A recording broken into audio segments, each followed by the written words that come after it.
أعوذ بالله من الشيطان الرجيم. بسم الله الرحمن الرحيم.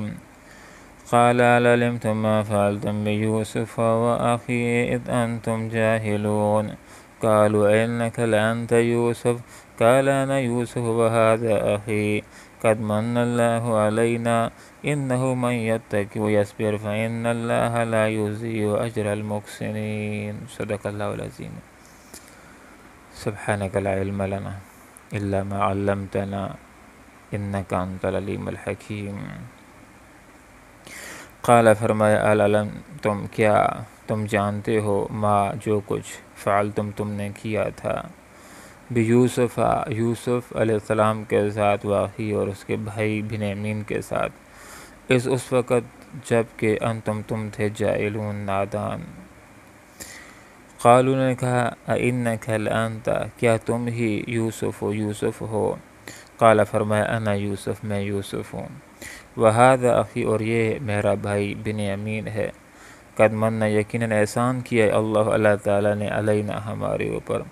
انه بے شک واقعی یہ کہ من یتق جو بھی تقوی اختیار کرتے وہ یصبر اور صبر کرتا ہے فإن اللہ پس بے شک اللہ تعالیٰ لا یضیع ضائع نہیں کرتا اجر المحسنین ایسے نیکوکار لوگوں کا. بھائی بنیامین کی تلاش میں مصر کے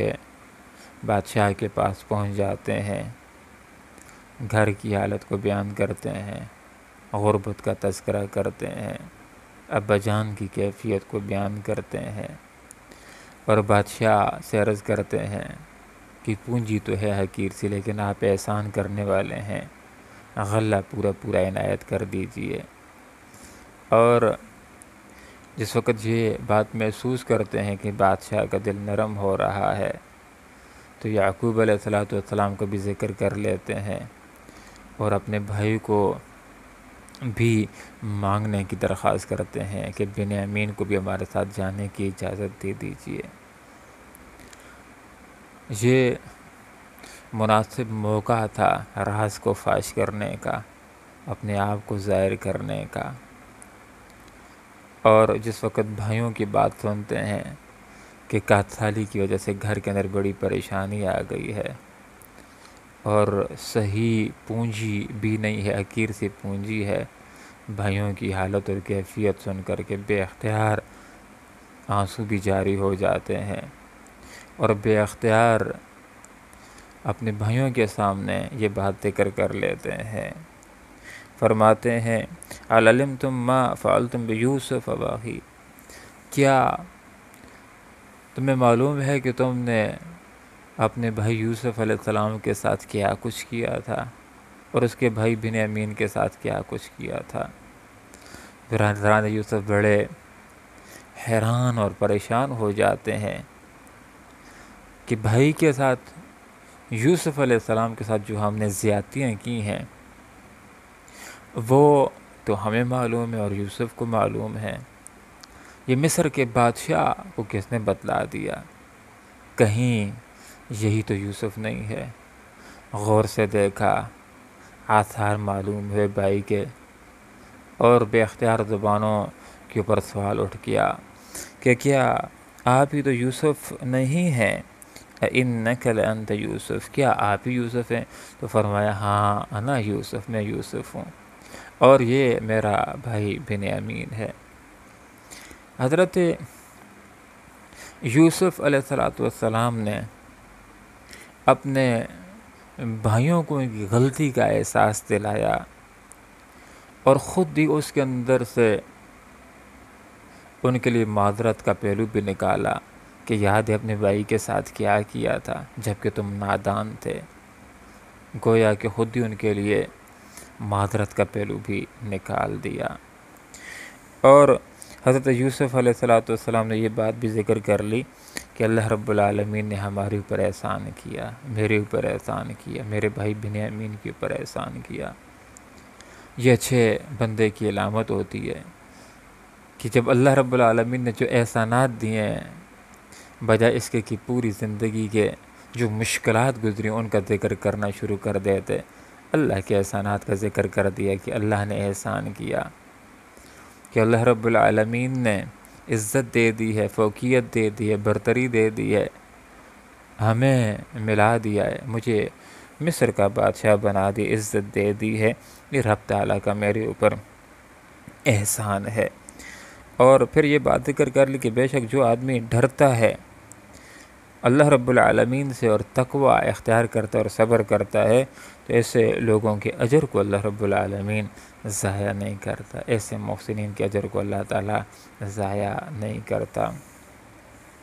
ان آیات سے ہمارے سامنے ایک بات یہ بھی آ جاتی ہے کہ کسی آدمی نے خطائیں کی ہوں، کوتاہیاں کی ہوں، غلطیاں کی ہوں تو مناسب موقع کی تلاش میں رہنا چاہیے، تاکہ مناسب موقع آئے تو اس کو احساس دلا دیا جائے کہ تم غلطی کر رہے ہو، تاکہ اس کو احساس ہو جائے، اپنی غلطیوں کا اعتراف کر لے، ضد کے اندر نہ آئے، توبہ کر لے اور آخرت کی سزاؤں سے بچنے والا بن جائے۔ دوسری بات یہ کہ کسی سے اگر غلطیاں، کوتاہیاں، زیادتیاں ہو گئی ہوں تو اس انداز کے اندر اس کو احساس نہ دلایا جائے کہ وہ ضد کے اندر آ جائے، بلکہ حضرت یوسف علیہ السلام کی طرح اعلیٰ کریمانہ اخلاق کا مظاہرہ کیا جائے کہ غلطی کا احساس بھی دلا رہے ہیں، یہ بھی یاد دلا رہے ہیں کہ یاد بھائی کے ساتھ کیا کچھ زیادتیاں کرتے رہے، اور زیادتیوں کی پوری تفصیل بھی ذکر نہیں کی کہ یاد بھائی کو کنویں کو اندر پھینکا تھا اور اس کو قافلے والوں کے اوپر فروخت کر دیا تھا اور اس کے ساتھ تم حسد رکھتے رہے، ایسا نہیں، صرف اشاروں کے اندر غلطیوں کی طرف اشارہ کر دیا اور پھر ان کے لیے معذرت کے پہلو خود ہی نکال دیا، اذ انتم جاہلون، جب تم نادانی کے اندر مبتلا تھے، حقیقت اور انجام کار سے تم اس وقت غافل تھے۔ ان آیات سے ہمارے سامنے دوسری بات یہ آ جاتی ہے کہ جب انسان کے اوپر مشکلات گزری ہوں، غم گزرے ہوں، دکھ گزرے ہوں، مظالم گزرے ہوں اور پھر ان کے بعد راحتیں مل گئی ہوں، تو بہتر یہ ہے کہ مظالم اور مشکلات کا ذکر کرنے کے اللہ کے احسانوں کا ذکر منہ کے اوپر ہونا چاہیے، اللہ کے انعامات کا ذکر منہ کے اوپر ہونا چاہیے کہ اللہ نے احسان کیا، ہمیں اللہ نے ملاقات کروا دی ہے، اللہ نے احسان کیا کہ میرا بھائی مجھ سے اللہ تعالیٰ نے ملا دیا ہے، اللہ نے احسان کیا کہ ہمیں اللہ نے ملاقات کا موقع دے دیا، اللہ نے احسان کیا کہ مصر کا بادشاہ اللہ تعالیٰ نے مجھ کو بنا دیا ہے۔ ان آیات سے ہمارے سامنے ایک سبق یہ بھی آ جاتا ہے کہ جس قدر بھی انسان کے اوپر غم آئیں، مشکلات آئیں، دو چیزوں کے انسان تھام لے تو انسان سرخرو ہو جاتا ہے، ایک تقوی اور دوسرا صبر۔ تقوی در حقیقت دل کی ایک کیفیت کا نام ہوتا ہے، تقوی در حقیقت دل کے اندر اللہ کی ایک محبت کا نام ہے جس کی وجہ سے نیکیاں کرنا آسان ہو جاتی ہیں۔ تقوی در حقیقت دل کے اندر اللہ رب العالمین کے ایک ڈر کا نام ہے کہ جس کی وجہ سے گناہوں سے بچنا آسان ہو جاتا ہے۔ تقوی در حقیقت نیکیاں کرنے کا نام ہے، تقوی در حقیقت خلاف شرع امور سے بچنے کا نام ہے، گناہوں سے بچنے کا نام ہے۔ جو آدمی بھی تقوی کی زندگی گزارتا ہے ظلم کرنے سے اپنے آپ کو بچاتا ہے اور صبر کرتا ہے۔ جو لوگوں کی طرف سے آزمائشیں آئیں، مشکلات آئیں، زیادتیاں آئیں، بدلے میں انسان زیادتیاں نہ کرے، ان کے اوپر ظلم نہ کرے، بلکہ انسان صبر کرنے والا ہو اور شریعت کا پابند ہو کر کے رہے، تو ایسے لوگوں کو اللہ تعالیٰ بہت اجر دیتا ہے، بہت بدلہ دیتا ہے، بہتر بدلہ دیتا ہے۔ جو بھی ایسے نیکوکار ہوتے ہیں جو تقوی اختیار کرنے والے ہیں، اللہ کا ڈر رکھنے والے ہیں، شریعت کے پابند ہوتے ہیں، صبر کرنے والے ہوتے ہیں، ان کو اللہ رب العالمین بہتر بدلہ عطا کرتا ہے، دنیا کے اندر بھی عزتیں دیتا ہے، جیسے یوسف علیہ السلام کو عزت دے دی، آخرت کے اندر بھی عزت دیتا ہے، جنت سے اللہ تعالیٰ نوازتا ہے۔ ان آیات سے ہمارے سامنے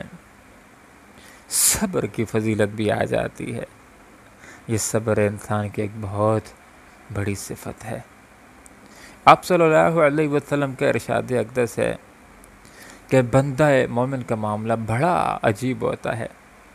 کہ جب اس کو نعمت ملتی ہے تو شکر ادا کرتا ہے، تب بھی اجر و ثواب پا لیتا ہے، اور جب اس کو کوئی دکھ پہنچتا ہے، غم پہنچتا ہے، مصیبت پہنچتی ہے، کوئی موت وغیرہ واقعہ ہوتی ہے تو اس کے اوپر صبر کرتا ہے، تب بھی اجر و ثواب پا لیتا ہے۔ ان آیات سے ہمارے سامنے ایک بات یہ بھی آ جاتی ہے کہ اگر کوئی ہمارے ساتھ ظلم کرتا رہا، زیادتیاں کرتا رہا، اور ہمیں بدلے کا موقع مل گیا، تو اگر انسان معاف کر دے تو یہ اعلیٰ اخلاق ہوتا ہے، بجائے اس کے کہ دوسرے کو انسان ذلیل کرنا شروع کر دے، رسوا کرنا شروع کر دے، بلکہ معاف کرنا یہ ایک بہترین عمل ہے۔ اللہ رب العالمین سے دعا کرتے ہیں کہ اللہ تعالی ہمیں قرآن و سنت کو پڑھنے کی، سیکھنے کی، سمجھنے کی اور عمل کرنے کی توفیق عطا فرمائے، آمین۔ وآخر دعوانا ان الحمد للہ رب العالمین۔